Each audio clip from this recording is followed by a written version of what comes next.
Hello Flight Simmers and welcome back to Alpha Hotel Flight Simulation.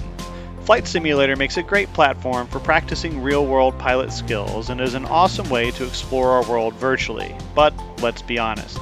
Many times the reason we boot up the sim is to get in it and do, or try to do, things that we can't or shouldn't do in the real world. From flying under bridges, to buzzing our house, to taking advantage of the physics in the sim to do unusual things, to just getting in the air and trying to answer that age-old question, could that airplane actually do that? Flight Sim provides a sandbox free from the threat of imminent death and enforcement action for us to try out all kinds of things that would be unwise in the real world. In the real world, pilots tend to be pretty straight shooters that follow the rules and respect their aircraft's procedures and limitations. But every now and again, a knucklehead in the real world will do or attempt to do something that should have been left in the sim. Assuming they survive their antics, they usually end up doing what we call the carpet dance in front of the FAA or their chief pilot, possibly both, or maybe even law enforcement.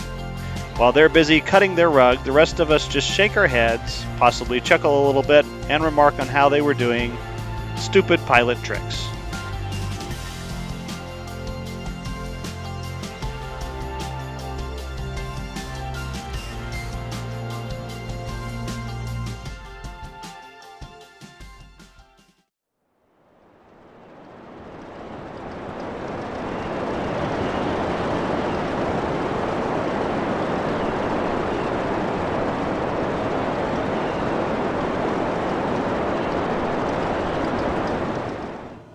So as you've probably gathered from the intro, this series of videos will be talking about how to do things in Flight Simulator that we either can't or shouldn't do in the real world. So in this first episode, we're going to try what I'm calling the Himalayan Ski-Gliding Challenge. We're going to fly an aircraft using nothing but kinetic energy, using the mass and inertia of the aircraft and gravity to get the aircraft flying and keep it flying. Of course, to do this, we need a slope to launch from, so we use the south col of the Mount Everest area, which is the low point between Everest and Lhotse, Lhotse being the slightly shorter peak to the south of Everest. It has a gentle enough slope, at least in Flight Simulator, to get the aircraft going, but not so steep that it will cause the aircraft to crash. We'll slew the airplane into position and then let gravity get the airplane moving, launch, and then glide as far as we can by maintaining best glide speed. Since we're launching from an altitude of roughly 26,000 feet, the engine won't work even if we wanted it to, at least until we get to a lower altitude, around 15,000 feet or so. Gliding is one of the purest forms of flying, probably the closest humans can come to what birds do. You're using nothing but the kinetic energy of the aircraft and the physics of the world around it to keep yourself in the air.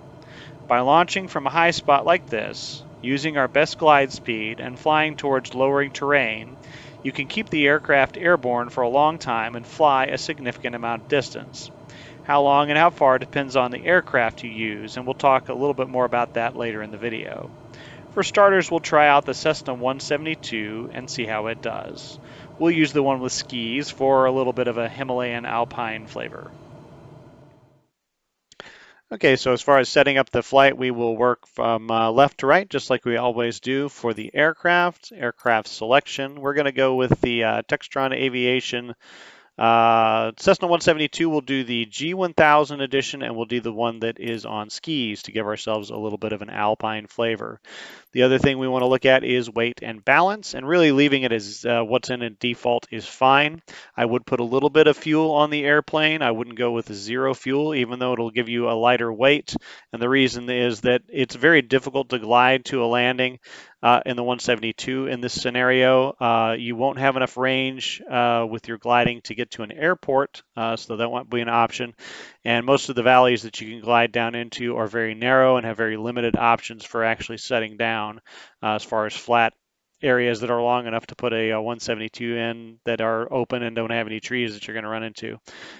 So if you want to go to a landing in this scenario with the 172, put some gas on the airplane, and once you get down below about 14,000 feet, you'll have the ability to restart your engine. And then if you want to fly to an airport from there, you can have that engine restarted and head to an airport and try landing out there. We can glide to airports with some of the other airplanes in the sim. We'll talk about that in a little bit. As far as weight and balance goes, 170, 270-pound passengers is what I'm going to do. That's kind of the standard default weight. The less weight you have on board, the further you will probably glide. It's probably not going to be by much, but if you want to get rid of one or both of the passengers, if you want to do a drone, then you can do that, and the airplane will be a slightly more efficient glider, but probably not enough to get you, to an airport or anything like that. Then as far as our departure point, this ridge right here where you see the mesh of the kind of brown and green textures here is the Himalayas. Here's Lukla right over here, and that's where Everest is, or close to where Everest is. And we're actually going to zoom in, make sure you have your landmarks so that they're showing up in your world map. And we're going to pick this northernmost landmark point. That is Mount Everest, and that will set us up just slightly off to the side of Mount Everest. And so we'll set that as a departure point. As far as our date and time, I understand climbing season runs between March and May. So we'll go towards the end of that to have good light. And then we'll do mid-May day, about May 15th. And then as far as the time goes, I always like using noon because it gives the best lighting condition. That's with the sun directly overhead, so you don't have to worry about any weird lighting on the panels or anything like that. So that is what we'll do. That is all we need to set up, and we are ready to go fly. As far as the routes that you can fly out of here, there are basically two directions you can depart. You can go east or west. If you go east, you'll be flying over the Kangshung Glacier, which is right here. You'll follow that off to the east, and then it will the melt forms into the Pumku River. I guess it has a couple different names, but that's the one that I found. And that will head down kind of down to the southeast here. That will confluence down here and form the Anura River, and then you kind of follow that down this way, and it's about right here that you get down in the valley, and you either need to land if you can, which is difficult in this area, or refire the engine and climb up again. And then if you want to, you can continue to follow the river to the south down here to the Tumlinkter Airport is probably the easiest one to land at. The other way you can go is you can take off to the west. And the way I have us going is we take off and then we turn immediately south and fly over this kind of glacial valley here.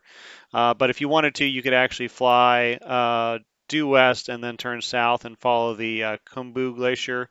And that takes you over all the base camps and over the Khumbu, so am I saying that right? Khumbu ice flow, and down this way. So either way you can do. If you do it this way over the Khumbu Glacier, you're going to lose a little bit of range because you're going to be gliding a little bit longer. With either path, you're going to meet up down here at the Koshi River, is what all those glaciers flow into, and then you follow that to the south. You'll fly past Lukla. You'll be about 4,000 feet above it when you pass it, depending on where what route you decide to take, and then you'll fly down here, following the Koshi River and getting into the lower valleys here. And then there are some spots that you can try to land in down here. The valleys aren't quite as steep. And then there's also a number of airports around and to the south if you want to refire your engine and try to land at one of those. So we'll take a look at setting up for and doing a launch off to the east first. All right, so we have spawned into the flight, so we will go ahead and click ready to fly. I'm going to go ahead and put the airplane in an active pause, so it's kind of in a position freeze, so we can do some things with the airplane here. And we're going to kind of work left from right. First thing we want to do is turn the standby battery switch to armed, so the G1000 will continue to work. As we're doing our glide here, I'm going to hide the yoke just so I can see the screens a little better. I'm going to throw the pitot tube on. I'm going to turn the autopilot and the flight director off because we won't really need those. This is just a personal preference. I'm going to turn the inset map off, and I'm going to turn the synthetic vision off. And again, that's just personal preference. I do recommend doing this, however. Go in and go ahead and bug up your best glide speed, so you have that to reference as you're doing your glide. So that is turned on. And then also we have in this airplane landing gear. It's actually for the skis, lowering and raising the skis. It doesn't really seem to make a difference if you put the skis down or not as to how well it performs. And you are going to get a little extra drag having the skis down. That doesn't make a lot of sense because you don't stow the skis when you put them up. But if you do put the skis down to be a little more realistic as you're launching yourself out the side of Mount Everest, then make sure and put the skis up once you're airborne to reduce the drag and get your best glide performance. And then the last thing we'll do with the airplane is shut off the mixture and kill the engine because it's going to die anyway once we set down on the mountain. But we'll do that right before we enter the slew mode. We do want to do some things with the environment too. I'm going to get rid of the wind so we don't have any wind to worry about as we're gliding. And I'm going to set the altitude calculation to MSL. You can see what this does is if you set it to AGL, it sets the temperature that you have here at your current position, basically. So it's 4 degrees above freezing at 29,000 feet, which is quite a bit warmer than standard and is going to affect your performance. So if you switch that to MSL, then you can see the temperature drops down to a more realistic negative 43 degrees Celsius, which is about where it should be at 29.5. So that sets up the environment. I think that's all we need to do there. So we'll go ahead and pull the mixture to idle cutoff here. We'll kill the engine and we'll enter the slew mode. One last little environmental thing you may want to consider is adding a little bit of snow. Up to about 5 inches seems to work pretty well. I'm going to do about 4 inches. It doesn't really seem to impact how well the airplane skis or not, but if you want to add it for realism or whatever, you can go ahead and do that. One thing I will mention is once you get down below about 14,000 feet, if you want to land at an airport, you do want to go ahead and get rid of this snow. Most of the airports are not hard surfaced in this area. There is one hard surface that you can reach fairly shortly, but most of them are not hard surfaced and it's difficult to see them with the snow cover. So if you want to land at an airport, I recommend taking that snow cover off once you're down at an elevation where you can start firing up the engine and looking for airports again. All right, so if you use the Y key in a PC, you will enter the slew mode, and the slew mode is coupled with the same controls you use to control your airplane. So whatever you use for elevator will move you forwards and backwards. Whatever you're using for ailerons that'll move you left and right, and then whatever you use for yaw control will rotate your nose left and right, so it will yaw you. And basically, slew mode is a mode where you just can manually reposition the airplane to wherever you want. Another control that you can use is F1 will bring you down, lower your altitude, and F4 will bring you up. So those are the basic slew controls. And then where we are here is Everest is right in front of us here, and we are facing to the north. So what I'm going to do is I'm going to rotate my aircraft around to the east here and face down the Kangshu, I believe it is, Glacier Valley. I'm going to back up a little bit here so you can see where we are. Everest is over to the right or over to the left here. Lhotse is the peak that's over here on the right, and then this low area in between is the South Col, and we're going to position ourselves over on the left side of the South Col to launch. So I'll just move my aircraft forward here, and I will lower the altitude here. And there's kind of this little rocky patch right over here. What I want to do is kind of lower my airplane until I'm on ground that's level enough that you can see if I back it up here just a little bit, the tail is digging into the grass or into the mountain there, and I want to move it a little bit far forward to that, and this little grassy patch right here is kind of where the downslope starts. So right about here is a good place to launch from. That should give us enough of a slope that the aircraft won't just sit here when we let it go. All right, with that, we are ready to go ahead and launch. Oh, another important note before you launch is make sure you take the airplane off of active pause. If you bring it into active pause, or excuse me, if you take off the slew while you're still in active pause, it does this thing where it kind of stores the momentum, stores the inertia, and then when you release the active pause, it'll crash the airplane because you're already doing 30 knots while you're standing still or something like that. So make sure to turn that active pause off first before you release the slew. So as you release the slew, the aircraft will start moving slowly at first, and then we'll come over this first little incline and we'll start to move a little quicker. We want to use rudder to control the nose, to keep the nose direction aligned with the movement of the aircraft. Come over this second little bump, should make it through that okay, and then we're going to kind of go over more of a cliff here. As you come over the cliff, you're going to want to pull back just a little bit. You don't want the aircraft to impact the terrain, but you also don't want to stall, so a little bit of gentle back pressure. Then we go up to about 55, 60 knots. You can increase the back pressure and bring it up to about a level pitch, 0 degrees of pitch. Pitch for 68 knots, and then trim to maintain that 68 knots.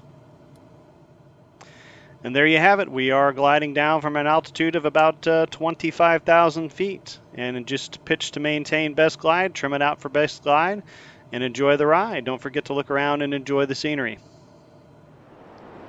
As we talked about in our pre-flight briefing, you'll want to follow the Kangshung Glacier as it makes its way downhill to the east. The melt from this forms the Pumku River, which you'll follow as it bends to the southeast. A little further into the flight, this river confluences to form the Arun River, which you'll continue to follow as it bends to the south.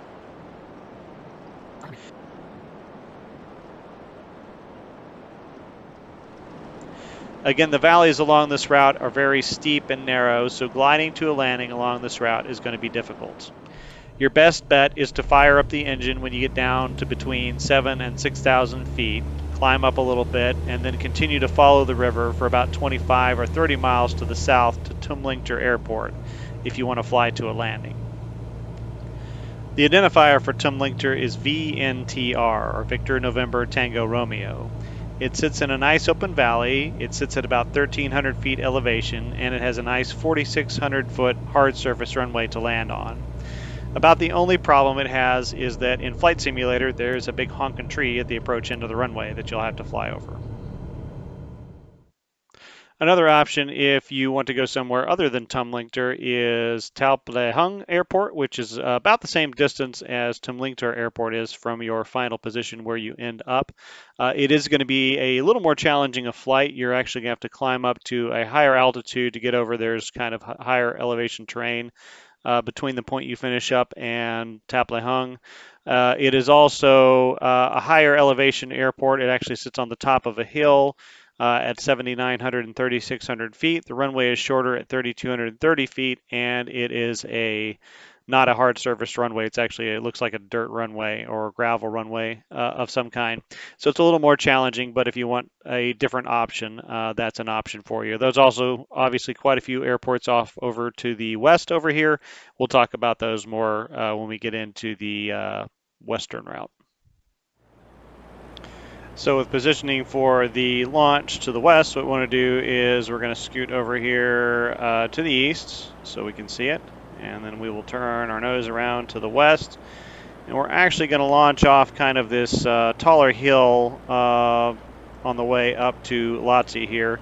It's a little steeper of an incline, but it actually gets us going a little bit faster and works out just a little bit better. So I will descend down onto this area here.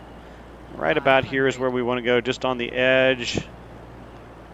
We want to be we're not on the up incline anymore. We want to be on the down side of the incline. So right about here is a good place to start. So once you release the slew, the aircraft will start accelerating rather quickly on this steeper slope. Use the rudder to keep the nose aligned with the airplane's direction of travel, and we'll stay on the surface this time until we get to rotation speed. No cliff to go over this time. So when you get to 55 knots, start a gentle pitch up to level pitch or 0 degrees of pitch, and that should give you about 68 knots, about best glide speed. So pitch for that and then trim for that. Once you're airborne, make a left turn towards the southwest, about a 230 heading or so, and that will put you in position to fly over that ridge between Lhotse and Nuptse and get you pointed down the valley headed towards Lukla. So on this route, you'll fly southwest over the glacial valley and aim down the lower valley where you'll pick up the Koshi River. The river will turn south and you'll actually pass Lukla. You can try to glide to a landing here if you want, but this is a difficult airport to land at when you have an engine, much less when you don't. Additionally, if you have an efficient glide, you'll arrive over the airport nearly 5,000 feet above field elevation, and the narrow valley makes circling to descend difficult. So if you want to attempt all that, expect it to be on the challenging side. If you continue to follow the river towards the south, you'll find that the terrain lowers more quickly than it did on the eastern route and that the valleys become a little wider. You'll be able to glide down below 5,000 feet on this route, and you may be able to find some relatively open areas near the river on which you can attempt a landing. I was actually able to set down on the river itself, and my skis basically acted like water skis. I can't say that it was the most graceful approach and landing of my career, though. So if you would rather light up your engine again and seek out an airport to land at, there are several options that are available near where you finish up, although most are unpaved and they're short and they're on hilltops. So the yellow airplane here is about where we end up, and the closest paved airport is to the northwest, Foplu Airport, identifier as Victor November Papa Lima. It is quite challenging though because it's on a hilltop and it is 8,097 feet in altitude, so it's pretty close to where like Leadville or Lukla is in terms of elevation, and then it's on the short side, 2232. So if you do go up there or try to a landing up there, be aware that you need to use your best short field technique and your true air speed is going to be quite high. Another option is pretty close to where you end up. It's by the town of Nelly Bazaar, Kangaldanda Airport, identifier Victor November Kilo Lima. This is an unpaved airport. Still challenging though. Elevation is almost 7,000 feet, and the runway length is pretty short at 1685. Another option, which is nearby, and it's going to be a little bit easier due to both the runway length and the elevation, is Rumjatar. Identifier on that one is Victor November Romeo Tango, and it's at about 4,500 feet of elevation and almost 2,000 feet in length, so a little bit easier than those two northern airports. There's quite a few unpaved airports nearby. All those are going to be a little bit easier than those northern airports just because they're at a lower elevation. All of them have runways that are 1,500 feet or longer, but not longer than 2,000 feet. You also have a paved airport here in Bunchpar Airport. Identifier on that one is Victor November Kilo Delta, about 4,500 feet on that one, but the runway is quite short at 1769. The other option that you have if you want to do it, if you want kind of an easier airport, is to head to the east and head over to Tumlingtar. I guess it's about 35 miles probably from where you are, so not too far from where you ended up on the western or the eastern glide. And just be aware that if you fly from this point over to there, you're probably going to have to climb up pretty high. I think the terrain elevation in this area is probably between 7 and 9,000 feet, so you're probably going to need to get up to 10,000 feet or a little higher to get across this way. You do have the option, though, of flying down the rivers here and then tracking across where the terrain elevation is lower and then tracking north up the river and going up that way. So those are all options. When you're gliding in the 172, you can expect to lose about 800 to 1,000 feet per minute during your glide. When launching from Everest, this will give you roughly 30 minutes of gliding time, and you can cover between 30 and 40 nautical miles in this time. You can also try this exercise with other aircraft as well. Generally, you want to use a lighter single-engine airplane. I haven't really tried them out, but I'm assuming that the twins, turboprops, and jets won't do well with this activity. You also don't have to use an airplane on skis. The airplanes with wheels will roll down the mountain just fine. You can also try this in other mountainous regions as well. Any slope that's steep, but not too steep, smooth, and free from obstructions will get the job done. The Everest location just gives you the best bang for your buck as far as gliding time and distance goes. Other airplanes I've tried include the Cubcrafter's X-Cub, the NX Cub, the Diamond DV-20 Katana, and the DA-40 or Diamond Star, and the Cirrus SR-22. I was a little disappointed in the Cubcrafter airplanes and the DA-40. The sink rates were higher than in the 172, and with lower glide speeds, this cut down on their gliding range significantly. I was assuming since they were lightweight carbon fiber airplanes, they would perform better, but that wasn't the case. The Cirrus held its own. Its sink rate is fairly high at about 1,200 feet per minute, but with a 90-knot glide speed, you still get decent range. The best performer in the powered airplane category that I tried was the Diamond DB20 Katana, not surprising considering it descends from a line of motorized gliders. The sink rate is around 600 to 700 feet per minute, and with a best glide speed of 64 knots, it gives you a pretty impressive endurance and range. You can also pull the propeller control back to minimize the drag even more. I was able to glide on the east route for about 40 minutes and was able to glide all the way to a landing at Tumlingter Airport. In fact, I was still high enough when I arrived at the airport that I had to put the flaps out early on the approach, and then I still had to circle to lose altitude for the landing. Of course, the undisputed lightweight champ in this competition will be any type of third-party glider you can get your hands on. I was able to download the Gottfriends Discus 2C, and I'll put a link to that download in the comments section.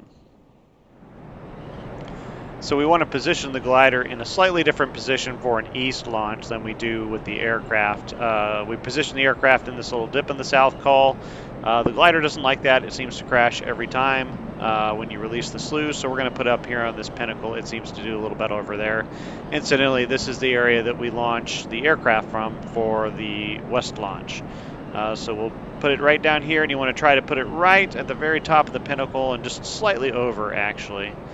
So it will get going, and that should be a good launch point for it. Right about there is the top. There we go. We'll push it over just a little bit, right about there. Should be perfect. I'm going to rotate the heading to the east here a little bit, and then we release the slew, and the aircraft starts rolling. It dips its wing because it doesn't have a wheel over there to keep it up. That is normal for the glider. And then we'll just roll on down the hill here. And then when we get off the ledge here, we're airborne. With its glide speed of just over 50 knots and a sink rate of only 200 to 300 feet per minute, I glided this aircraft for over 2 hours and a distance of over 140 nautical miles. I was finally able to set down in a field on the shores of the Ganges River in the Bihar province of India. This was after realizing halfway through the flight that the gear on the aircraft is retractable and putting it up. You can also take off on the western route and head towards Lukla, and then once you get south of Lukla, turn west again, and you can easily reach the city of Kathmandu, Nepal's largest city, about 80 miles away. Here you can make a landing at Tribhuvan International Airport. Feel free to try out other aircraft and see how they perform. I'd love to hear your reports on how they worked in the comments section. So that wraps up this video. As always, if you've enjoyed the video, please make sure to like, subscribe, and ring the notification bell. I do quite a few videos on more normal piloting skills and activities, so if you'd like to learn some of those skills, please check out the rest of the channel. As always, thanks for watching, and we'll see you next time.